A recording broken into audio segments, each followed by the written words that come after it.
Selamat pagi, Dokter Iano ya. Selamat pagi Kang Hadi. Ya, betul sekali. Apa Ya, kabar Kang Hadi? baik, sehat selalu ya. Ini nampaknya di Poli nih, lagi bertugas. Ya, Iya betul Kang Hadi. Ya. Oke, pemirsa Kang Hadi Channel ya, Conscience. Ini pagi ini sambil beliau melayani pasien di rumah sakit ya. Nah, ini kita akan curi waktunya sebentar. Dr. Iano Santoso, nama lengkapnya beliau adalah spesialis bedah di Rumah Sakit Bun juga ya, Dok? Iya betul Kang Hadi. Ya, beliau ini cukup lama di Rumah Sakit Bun Kosambi. Beliau adalah seorang dokter bedah. Nah, pemirsa, tema kali ini yang kita angkat adalah tentang luka bakar. Nah, luka bakar itu mulai dari derajat ringan sampai berat, nanti kita ingin tahu bagaimana klasifikasinya. Nah, luka bakar itu banyak diderita oleh kita semua, terutama ibu-ibu ya, dokter lagi masak, kena Ya, betul sekali. minyak yang panas ya. Ya betul. Apalagi lagi di zaman pandemi seperti ini, sebagian aktivitas masyarakat mungkin Work from home ya, iya, di rumah ya.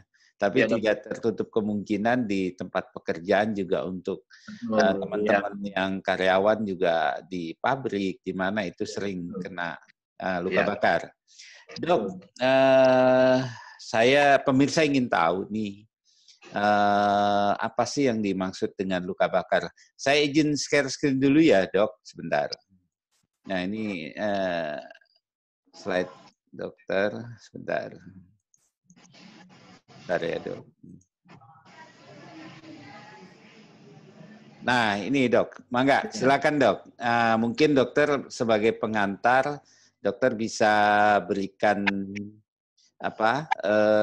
pengantar dahulu melalui slide, nanti dokter tinggal klik perintahkan ke saya untuk lanjut gitu. Silakan Dok. Ya, selamat pagi semua. Pagi ini kita akan membahas nih suatu tema dari penanganan pertama luka bakar di rumah.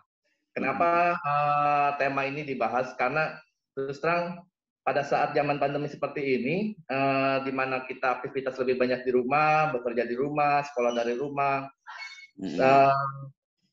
angka kejadian luka bakar ini seiring bertambah. Seperti itu, Dok. Apa sih yang dimaksud dengan luka bakar? Luka bakar adalah cedera pada kulit yang disebabkan oleh panas, listrik, zat kimia, atau radiasi. Seperti itu, Dok. Iya. Nah, luka bakar ini biasanya itu secara garis besar dibagi menjadi 3. Ada yang derajat 1 atau gejala ringan, derajat 2 atau gejala sedang, bahkan sampai derajat 3 atau gejala berat. Nah, kalau gejala ringan itu tandanya kulit hanya kemerahan, terus dia rasa nyerinya hanya di sekitar permukaan kulit. Nah, contohnya itu dia disebabkan misalnya terpapar sinar matahari. Seperti itu, dokter. Misalnya derajat 2 itu kulit itu sudah mulai ada melepuh. Oh, ada kayak lembung gitu ya? Iya, melepuh. Sudah mulai ada lepuhannya. Seperti itu. Dan dia kalau misalnya bisa disebabkan karena api atau air panas, seperti itu. Nah, bahkan derajat yang ketiga, ini adalah derajat yang paling berat, kulitnya itu sudah mulai pucat, bahkan rasa nyeri itu sudah hilang, seperti itu biasanya. Seperti itu, Kang Hadi. Ya, sarafnya itu udah pada kena ya, Dok, yang di derajat 3 ya.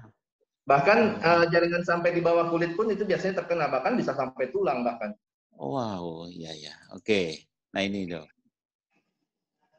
Nah, apa sih yang harus kita lakukan di rumah pada saat terjadi luka bakar? Pertama, tentu kita harus hilangkan dulu faktor penyebabnya ini. Jadi misalnya, kalau misalnya terbakar oleh api, ya kita padamkan dulu apinya. Yang kedua, Ya. misalnya kita terkena sengatan dari arus listrik, kita harus padamkan dulu arus listriknya, seperti itu. Ya. Ya, ya. Karena akan berbahaya kalau misalnya kita menolong, ternyata arus listriknya masih mengalir. Kita juga yang nolong kena nanti ya, Dok ya. Ya, betul sekali. Betul Ya, sekali, ya. Kang Hadi. Ya, ya, ya. Terus kalau ini, Dok, yang cara mendinginkan ini benar nggak sih, Dok ya? Nah, setelah kita menghentikan penyebab dari luka bakarnya ini, kita bisa melakukan mendinginkan area luka bakar dengan cara membasuh atau mencuci lukanya dengan air mengalir. Tidak boleh menggunakan es batu atau air es. Jadi Kenapa, Dok? hanya di suhu ruang. Karena kalau kita pakai es batu atau air es, itu akan menyebabkan kerusakan jaringan yang lebih parah nantinya. Oh, iya, iya, iya. Seperti itu. Betul, betul, betul. Nah, kalau dia timbul lepuh ya jangan dipecah ya, Dok ya? Ya, betul sekali. Apabila dia timbul lepuh, melepuhnya itu jangan dipecahkan. Karena kalau misalnya kita pecahkan, itu akan membuat luka terbuka, sehingga kuman atau bakteri akan masuk dan menyebabkan infeksi juga. Nah, ini kebanyakan mitos nih, Dok. Ada orang yang kena, biasanya nih yang waktu saya kecil ya, terus banyak orang kena apa pembuangan motor tuh, Dok, panas-panas. Apa istilahnya sebutnya knalpot ya. Nah, itu ada yang ngajarin udah kasih oli aja. Terus kasih mentega, kasih odol, pasta gigi. Bahkan dia kalau udah pecah kasih kopi. Nah, cepet sih, Dok, keringnya. Cuman itu bahaya kan ya, Dok ya? Coba. Ini apa sih ya? Mitos ini harus dokter terangkan ini. Jangan nih kalau bisa. Silakan, Dok. Ya, betul sekali memang Kang Hadi. Bahwa itu memang mitos-mitos yang tidak betul. Bahkan kalau kita lakukan hal-hal seperti itu, justru angka infeksi atau kerusakan jaringannya akan lebih luas. Karena sejujurnya sampai saat ini di masyarakat itu masih banyak yang menggunakan cara-cara seperti itu, cara-cara yang salah. Misalnya menggunakan mentega, dia menggunakan kecap, atau minum pasta gigi. Justru hal-hal itu akan menimbulkan infeksi yang lebih parah nantinya. Itu kepercayaannya ya, pengertiannya dia cepat kering, Dok, dengan kopi itu. Nah, justru ditaburi kopi di atasnya nih. Enggak, mungkin kalau ditaburi gula jadi kopi deh, Dok ya. Itu gimana, Dok? Jadi gini, Kang Hadi, kalau misalnya kadang-kadang memang pakai kopi itu terlihat seperti kering di luar. Padahal jaringan di dalamnya itu akan rusak, bahkan akan cenderung basah nantinya. Seperti itu, Kang Hadi. Jadi mitos-mitos yang beredar di masyarakat, bahkan sebagian mungkin masyarakat masih melakukan hal ini, lebih baik jangan melakukan hal seperti itu lagi. Ya. Nah, yang paling sering sih memang kalau di masyarakat selain tadi kena benda panas karena dia naik motor ya, kan panas banget. Kalau mungkin sekarang sih ini udah banyak perlindungan ya dari produsen motor ya. Mungkin lebih kayak apa casingnya dan segala macam itu banyaklah dilindungi ya. Tetapi kalau sampai kena pun, nah itu mungkin mitosnya itu yang harus dirubah ya, Dok ya. Gitu. Betul sekali, betul sekali. Nah, ketika misalnya gini, Dok, yang paling dia kena semprot uap panas waktu karyawan di pabrik ini, Dok. Itu kan melepuh, Dok, sampai kornea mata ya, Dok. Kok ini mata kita kena uap. Sebaiknya apa, Dok? Yang pertama kali, kalau yang mungkin karyawan yang kena itu kan dia sudah nahan sakit juga udah cukup ini ya. Ini pesan untuk teman-teman yang terutama yang pengawas pabrik ya, terus chipnya lah istilahnya atau pemimpinnya di situ. Kira-kira ini dokter berikan tip nih, Dok. Misalnya kalau dia lagi mengerjakan kena zat kimia juga beda, Dok. Mungkin uap panas, terus zat kimia apa saja yang paling penting, terus yang paling banyak di pabrik ini kena cairan Apa dok yang pernah dokter selama dapatkan di prakteknya dok? Silakan dok. Jadi kalau misalnya kita terkena oleh uap panas, hal yang pertama kita harus lakukan itu pindahkan pasien atau penderita ini ke tempat yang lebih aman. Itu yang Ya, pertama. betul. Apabila kita mempunyai kasa steril, boleh untuk menutup sebagian wajahnya. Ya, pasti kalau di pabrik harus punya ya dok ya, kasa steril itu ya. Itu gampang kan dok dibeli ya di banyak sekali kan apotek, banyak ya. Banyak sekali. Nah, yang Terus, ketiga,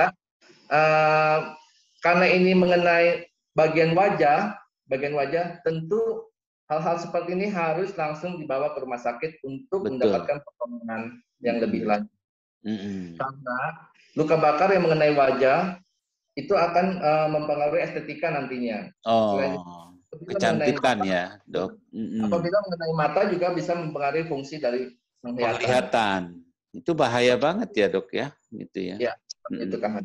Nah, yang paling penting dok, ketika dia setelah kita amankan, boleh nggak dok kita, ini maaf ya, mungkin ada orang awam bertanya, disiram dengan air aqua saja untuk mengurangi panas, juga bisa mengurangi kotoran, itu bagaimana dok? Di daerah wajah, boleh apa tidak dok? Tapi bukan air dingin ya dok ya, air biasa gitu. Jadi kalau hanya untuk membasuh luka itu memang sangat dianjurkan, dianjurkan sekali. Tujuannya untuk mendinginkan luka. Tapi bukan untuk menggunakan air es. Iya, air aqua biasa aja. Sorry dok, saya nggak nyebut. Pokoknya air botol mineral ya. Kalau perlu air botol mineral itu kan cukup steril ya. Makanya harus sedia terus ya dok. Pasti ada lah itu ya. Nah, tujuannya untuk membersihkan luka sih Kang Hadi. Jadi seperti untuk membasuh lukanya seperti itu untuk penanganan awal supaya lukanya tidak banyak kontaminasi. Ya, setelah itu tutup dengan kain kasa ya, kan si penderita juga masih bisa melihat. Mungkin kita tenangkan juga jiwanya ini kan panik sekali dok. Betul sekali. Betul sekali. Ya. Segera bawa kepada rumah sakit terdekat. Karena mengenai daerah wajah lebih baik langsung dibawa ke tempat ke rumah sakit untuk mendapatkan mana lebih lanjut. Segera pertolongan ya. Nanti di rumah sakit diberikan salep yang untuk meredakan infeksi. Kalau perlu dirawat ya. Oke. Dok, kalau seandainya kita luka bakar ya dok, itu konsumsi makanan apa ini dok? Katanya nggak boleh makan kecap, itu akan membuat, apalagi di daerah wajah nanti akan membekas hitam. Mitos begitu benar nggak sih dok? Ini hanya ada pertanyaan saja nih dari teman-teman ini. Jadi seperti yang tadi memang itu hanya sekedar mitos bahwa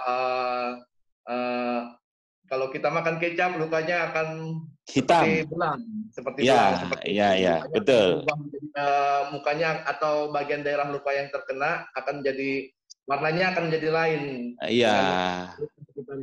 Ya memang setiap luka bakar pasti akan menimbulkan warna bekas luka ya. Pasti akan menimbulkan bekas luka. Jadi tidak terpengaruh oleh jenis atau makanan tertentu. Malah untuk kasus-kasus luka bakar kita harus mengkonsumsi makanan-makanan yang bergizi. Kalau makan kecap doang ya jangan ya dok ya. Iya. Jadi harus mengkonsumsi makanan yang bergizi, yang harus tinggi proteinnya, seperti itu. Iya. Terus kalau luka bakar itu sampai ini penanganan di rumah sakit ya dok ya, itu ada yang orang menyatakan bahwa kalau sampai derajat 3 yang tadi dokter sebutkan, itu kalau bahasa di Kosambinya itu kalau tangan itu preket itu sampai kayak kontraktor gitu loh dok. Kayak, nah ini bagaimana dok? Menurut dokter sebagai dokter bedah, pertama mungkin mencegahnya. Nah kalau memangnya sudah terlalu berat ya pasti dokter akan menangani. Mangga dok, silakan. Jadi begini Kang Hadi, memang salah satu komplikasi yang paling sering ditemukan pada kasus luka bakar adalah selain jaringan hipertrofik, jaringan parut yang timbul akibat luka bakar, salah satunya lagi adalah kontraktur. Kontraktur ya dok sebutannya. Betul. Jadi di mana daerah persendian atau alat-alat gerak, jari tangan, persendian seperti itu, dia akan menjadi timbul jaringan parut sehingga jaringan alat-alat geraknya lebih susah untuk digerakkan. Mengkerut ya dok istilah. Ya. Nah, hal itu sebetulnya bisa dicegah dari pertolongan pertama yang tadi saya sudah sebutkan pertama. Gitu. Jangan sampai pertolongan pertama yang salah, dia akan menimbulkan infeksi. Nah, infeksi pada luka bakarnya ini akan menimbulkan komplikasi yang baru. Seperti itu.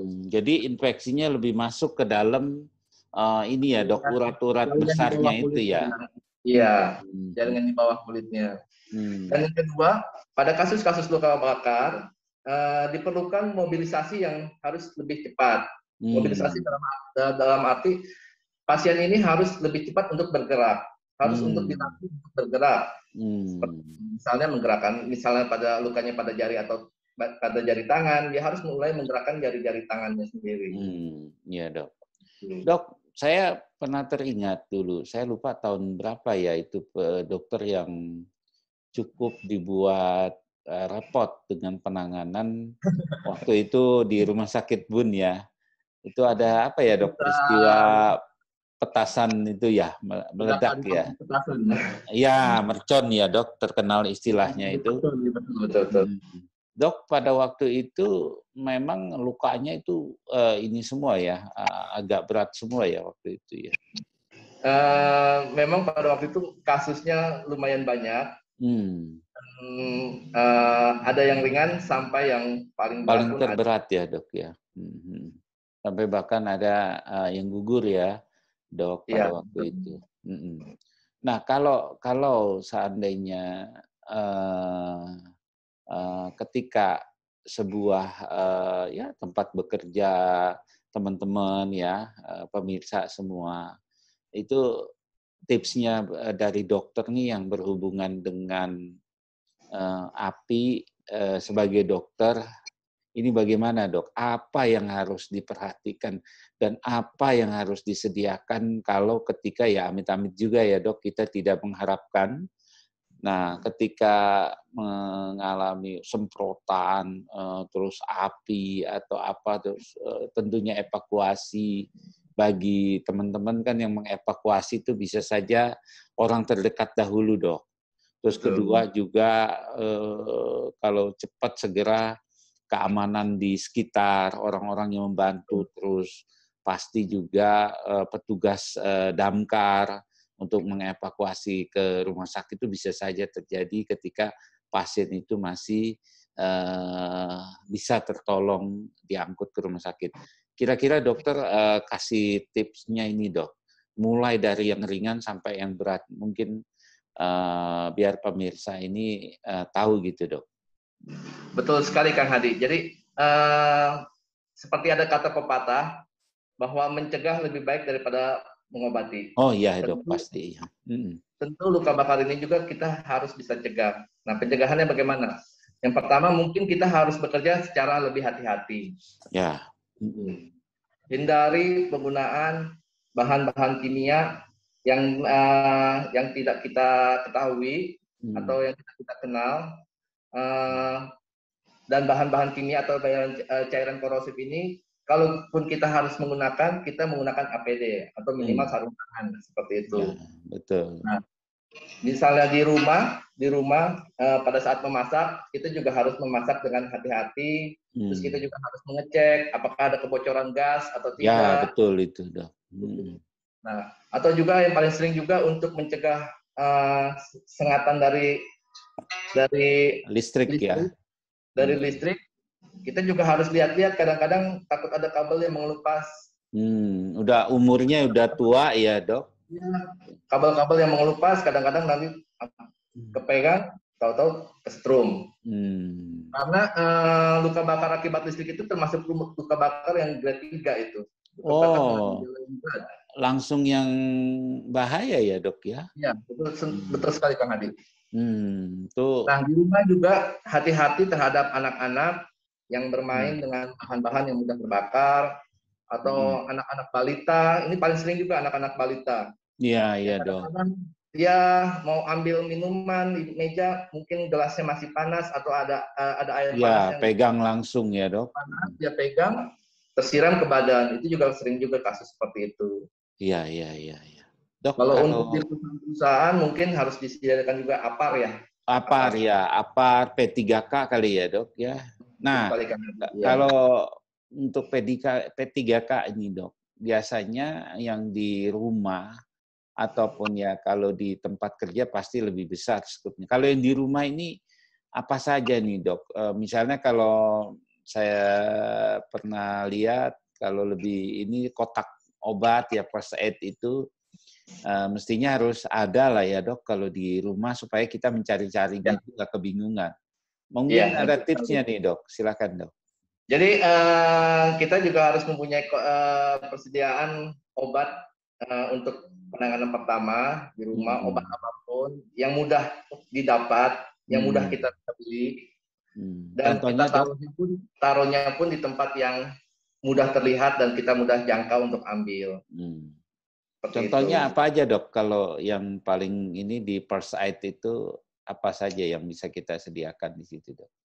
Seperti kasa atau perban, terus cairan antiseptik, obat-obatan pereda nyeri, seperti itu. Tapi itu juga harus dilihat jangan sampai expired. Kita dia ya minimal setahun sekali harus kita ganti lah ya dok. Harus kita cek ya dok. Iya.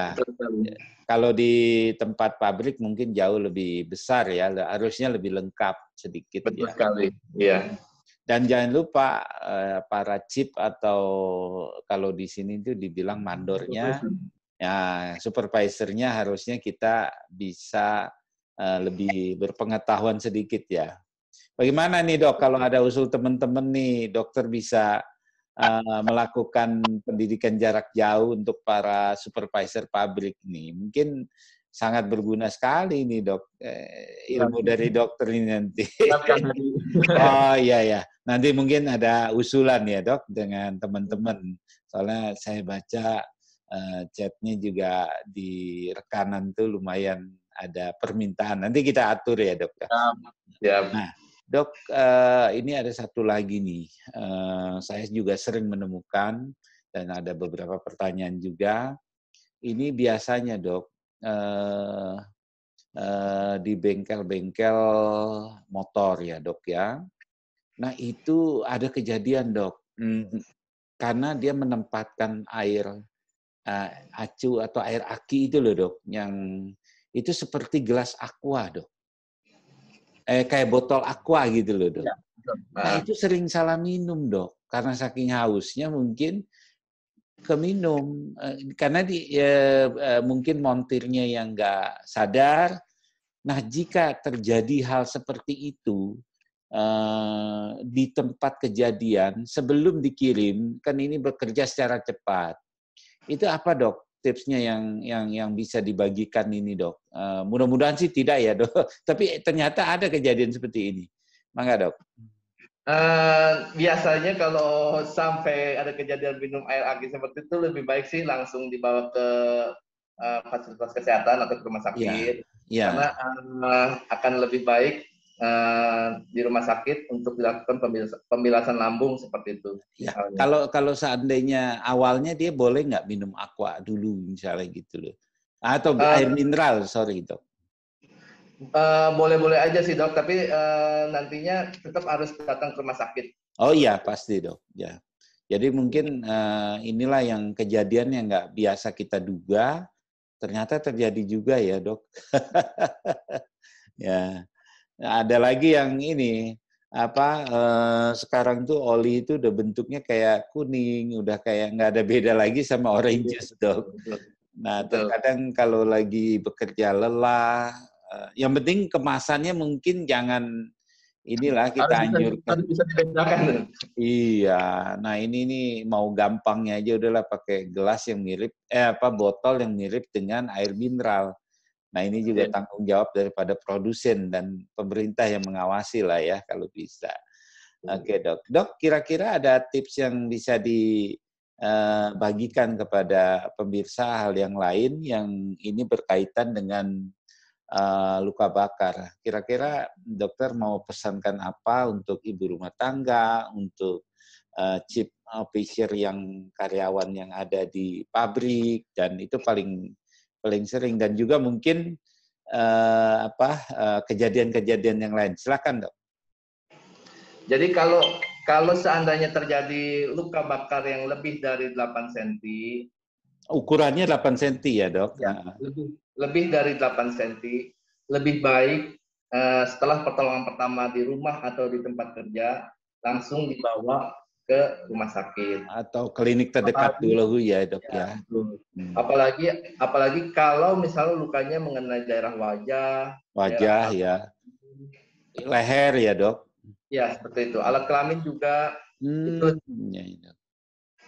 dibawa ke rumah sakit. Betul. Karena ini daerah ini semua ya dok, organ-organ vital ya di dalamnya, bukan hanya kelamin yang vital ya. Iya. Dok, kalau seandainya itu ada kebakaran di daerah rambut dok, ya kan biasanya ibu-ibu terus dia udah mampu teratasi gitu, tapi dia mungkin nggak sampai mengenai kulitnya ya, hanya karena rambutnya panjang ibu-ibu biasanya. Itu nggak perlu ya dok ke rumah sakit atau ke klinik kalau dia. Ini kebanyakan ada yang tanya juga loh nih dok. Jadi asal tidak mengenai daerah wajah, daerah mata, telinga, atau daerah pernapasan, leher, itu saya rasa sih cukup perawatan di rumah tidak apa-apa. Yang penting kulitnya tidak terluka ya dok. Tidak terkena iya. Nah ini ada yang tanya juga soal ini dok. Ya baik dok, ini mungkin nanti di lain waktu kita bisa perdalam lagi tentang luka bakar ya, karena ini sangat penting pertolongan pertama, apalagi nanti termasuk yang terhirup ya dok. Betul. Itu yang paling penting ya ketika terjadi kebakaran ya. Nah sehingga menimbulkan gangguan di saluran pernapasan, itu yang paling bahaya ya dok ya.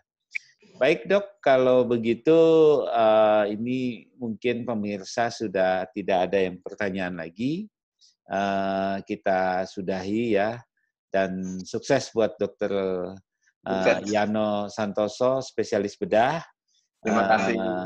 Terima kasih juga sudah berkarya ya terutama di daerah Kosambi, Teluk Naga ya, bahkan sampai ada pasiennya saya lihat dari luar Kepulauan Seribu juga dokter dapat ya. Wah ini kita mengucapkan terima kasih atas karya dokter di daerah Tangerang Utara ini. Dokter ini udah cukup lama di sini ya.